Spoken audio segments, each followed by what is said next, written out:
106.5.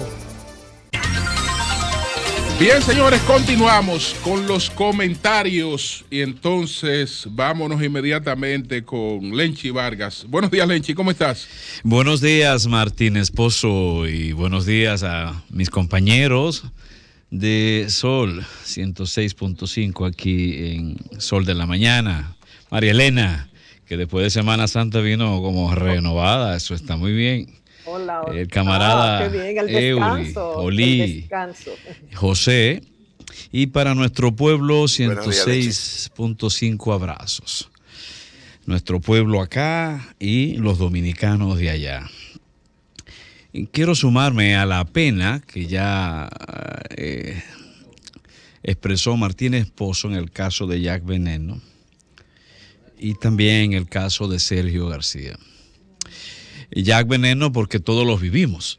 No hubo manera de escapar a la influencia, al contagio positivo de Jack Veneno y sus grandes hazañas en ese ring de lucha libre, que justamente se hizo conocido y súper popular gracias a también la gracia que tenía tanto Jack Veneno como el equipo que le acompañaba, pero él era no solamente un luchador, un atleta, sino también un gran emprendedor. No hay manera de separar, como dijera también Martínez Pozo, generación alguna de ese entonces, de esos acontecimientos que todos esperábamos los fines de semana, todos, ¿no? Incluyendo a religiosos, a políticos, a izquierdistas, a guerrilleros, a derechistas, a jóvenes, a viejos. Todo un fenómeno. Fuimos en gran medida obra cultural en ese aspecto de Jack Veneno y sus grandes hazañas en este ring. Lenchi, de igual manera, quiero manifestar mi pena. Marlena te está hablando. Lenchi, para los más Marielena, jóvenes no la oigo. que quizás Sí. no vivieron esa época, esa etapa y se preguntan por qué tanta admiración, tienen ahí la película Veneno, que fue dirigida por Tabaré Blanchard y el productor Ricardo Bardelino, y la verdad que ha sido un excelente trabajo audiovisual que nos lleva a lo que fue esos momentos de gloria de Jack Veneno. Y que probablemente, Veneno, la película. María Elena, este año sale la segunda parte. Ellos los tenían planificado, una pena que haya muerto Jack Veneno, pero la segunda parte, son 3 partes, y la segunda estaba planificado para salir el año pasado, pero la pandemia no lo dejó y anunciaron que lo van a estrenar este año. Lenchi. Adelante, Lenchi. Bien, pero para mostrar el impacto que tenía este tipo de acontecimiento y la figura de Jack Veneno, que yo recuerde, no es una información oficialmente comprobada, verificada, pero conforme a mi vivencia, solo podía competir con Jack Veneno y sus hazañas de fines de semana, los torneos de básquetbol. ¿Tú recuerdas eso, Julio? Básquetbol, claro, San Lázaro, claro. San Carlos, Naco. La lucha estaba por encima de todo, Lenchi. Sí, no, digo que, pero sin embargo, aquellos acontecimientos de básquetbol, donde recuerdo a Manolito Prince y a Cabrera, que recientemente murió, eran las cosas que concentraban la atención de todo el país. Así de un deporte que apenas realmente repuntaba en ese entonces. Sin embargo, Jack Veneno era, por supuesto, aunque menos practicado, me refiero a esa categoría, a ese tipo de lucha, era realmente el acontecimiento popular más popular. Era el acontecimiento de pueblo más popular y más esperado semana tras semana. Bueno, decía de Sergio García, que también con él compartí en Santiago, en el programa de Bélgica Suárez, una persona excelente, tremendo ser humano. Lamento muchísimo esta pérdida de la sociedad dominicana y me sumo también al dolor de la familia. Era una persona amiga, una persona muy solidaria, un gran ejemplo. Así que nuestro respeto a Sergio García. Yo quiero hablar también, queridos amigos dominicanos de aquí y de allá, del 4 de abril. Es cierto que ya pasó. El 4 de abril, un 4 de abril del año 1972, ocurrió un acontecimiento terrible en República Dominicana. Justo después de Semana Santa, era un martes. Casi coincidió en términos de cronograma, calendario, con este abril del año 2021. Me refiero a cuando la Policía Nacional asaltó la UAS.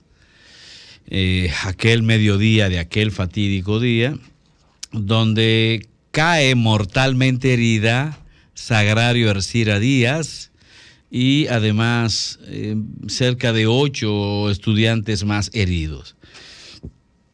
Un acontecimiento que realmente concitó la reunión, la unidad de casi toda la sociedad dominicana para protestar, para rechazar, para condenar aquello tan desproporcional, aquello tan criminal, aquello que reflejaba tanto odio y tanta intolerancia de esa policía de entonces bajo el gobierno de Joaquín Balaguer. Y es bueno rescatarlo y es bueno recordarlo porque justamente en estos días han pasado acontecimientos terribles y tristes asociados a la Policía Nacional. Y uno se pone también a sacar conclusiones y a pensar que todo lodo tiene su lluvia. Es decir, esta es una policía que ha arrastrado desde hace decenas de años una conducta altamente violenta, altamente agresiva, desproporcionada, criminal en muchísimos casos. Y por supuesto yo no estoy a favor de que degrademos la imagen de la policía como institución, aunque es la policía misma la que se encarga de enlodar su propia imagen, su propio perfil ante la sociedad. En ese entonces, pues, la universidad fue invadida. 10 días después muere Sagrario Ercira Díaz. Por supuesto que durante esos días anteriores hubo una movilización nacional en el país. No hubo escuela pública que dejara de movilizarse, a tal grado que hasta los colegios se movilizaron, e incluso protestas de estudiantes de universidades privadas, como ocurrió en la Pucamaima, que los estudiantes incluso hasta pusieron la bandera a media asta. Hubo protesta de las mismas universidades de forma oficial. Y así condenas internacionales, incluyendo las universidades de América Latina. Este fue un acontecimiento que marcó mucho la vida universitaria, pero también la vida del país, y que todavía sesgó más esa imagen represiva, intolerante de la policía de entonces y del gobierno de Joaquín Balaguer. La muerte de Sagrario Ercira Díaz, ya sabemos, enlutó a República Dominicana y cambió la ruta de muchas familias, especialmente la de ella propia. Pero yo que también quiero destacar que en esa ocasión, Julio, cayó preso mi padre. Ese día también cayó preso mi padre, Lorenzo Enrique Ventura Vargas, a quien era llamado el sombrerero, y sombrerero por el tipo de trabajo que hacía, por el negocio que desarrollaba. Él era un pequeño artesano de Santiago. En ese entonces, también, repito, cae preso mi padre en esa invasión policíaca contra la universidad. ¿Cuál fue la razón por la cual, o la razón que aduce la policía para invadir la UAS en ese entonces? La persecución, la búsqueda de una figura muy conocida todavía hoy, llamada Tácito Perdomo Robles. Tácito Perdomo fue acusado o señalado por parte del gobierno como un dirigente de izquierda que tenía por propósito eliminar físicamente a Joaquín Balaguer. Eso fue un argumento que adujo durante meses la policía y fue la causa central por la cual ellos aducen ocupan la universidad. Las autoridades de la UAS entonces negaban que Tácito estuviera, como efectivamente no estuvo, porque todo el que estuvo en la UAS en ese entonces fue apresado, dado que todas las áreas universitarias, las instalaciones físicas, fueron allanadas metro a metro, y por esa razón caen presos tantas personas. En ese entonces más de 1,000 estudiantes y dirigentes políticos cayeron presos. La UAS en ese entonces ni siquiera estaba en docencia, estaba en los últimos días de inscripción. La razón real, y de esto yo he hablado muy poco, la razón real por la cual la policía realmente entró a la UAS era buscando a los miembros del comité político del MPD que habían llegado allí. Mi padre había salido de Santiago en ese martes, fue Semana Santa. Yo recuerdo que el comité central, porque él me lo dijo, el comité central del MPD se había reunido durante Semana Santa, me refiero al Movimiento Popular Dominicano, un partido cuyos líderes eran perseguidos, cazados bestialmente por la policía de entonces bajo la orden del mismo gobierno de Joaquín Balaguer. Y recuerdo aquel martes cuando se montaron en un vehículo de una Yossin, un Plymouth, mi padre con otros dirigentes del Comité Central. Una parte terminó en la UAS, porque de allí lo iban a rescatar, es decir, lo iban a buscar en otros vehículos para trasladarlos a sus respectivos refugios, porque vivían escondidos en la clandestinidad, dada la criminal, abusiva persecución de que eran víctimas.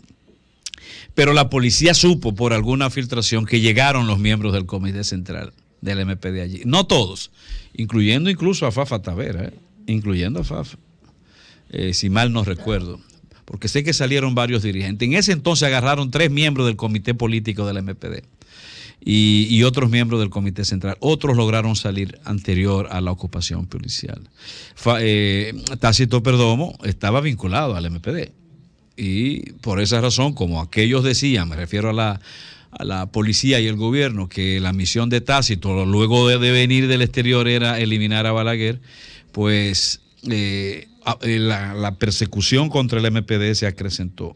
Y la razón real, esa fue la razón real, solo que no se dijo, era atrapar realmente a estos dirigentes del Movimiento Popular Dominicano. A partir de entonces, por cierto, mi padre duró unos meses preso, fue descargado de las acusaciones criminales que la policía le inventó y finalmente deportado por el mismo gobierno de Balaguer.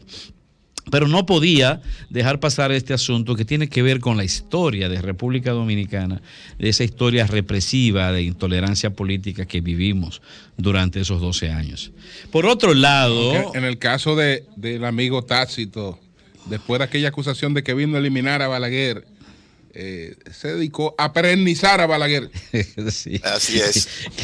Me parece que después entendió que estaba en el error. Es un no, o tal vez cuidándose, quién sabe si apeló allí para cuidarse. Que por cierto, no estaría mal quizá Julio llamarlo, a que nos hable algo de ese asuntito, porque realmente... Sí, de verdad que sí. El sombrerero nunca se revisó frente a Balaguer. Jamás. Pero óyeme, yo recuerdo también a Margarita Cordero, que para entonces era la esposa de Tácito.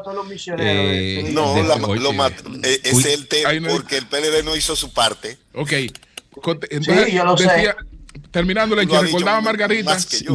Y la peripecia que pasó Margarita Cordero en ese entonces, porque realmente la vida de Tácito no valía ni una guayaba podrida, en ese entonces. Posteriormente, como ya dice Julio, pasa así a la fila del Partido Reformista y bueno, es el delegado del Partido Reformista hoy en la Junta Central Electoral y es el delegado electoral, según supe, con más tiempo en la Junta Central. Quizás podemos en un momento dado hablar con él acerca de esos acontecimientos.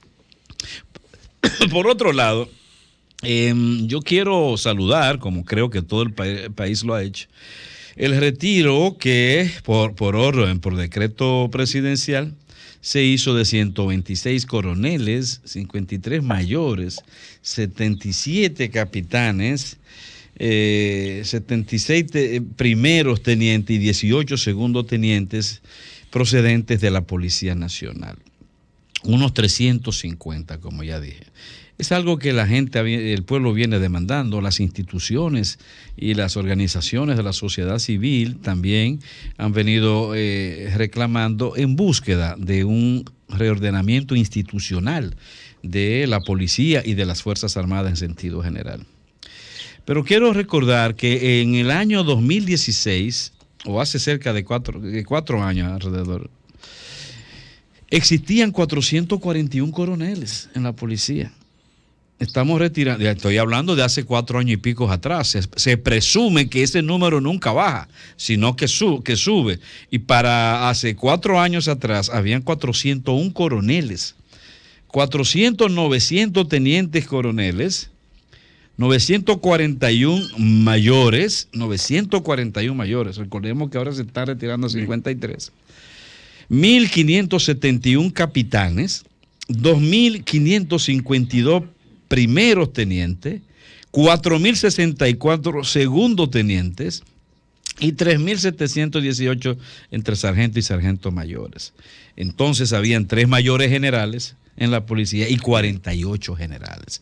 Es decir, una suma total de 13.988 oficiales entre rangos altos y rangos medios hace 4 años atrás. Repito, aquí la tendencia siempre es a subir, no es a bajar. Así que empezamos. Es cierto que esto no tiene precedente, estos retiros, pero hay que seguirlo profundizando porque necesitamos que se transparentice diríamos que los rangos existentes y que al mismo tiempo se ajusten a las necesidades y a la profesionalización de esa institución.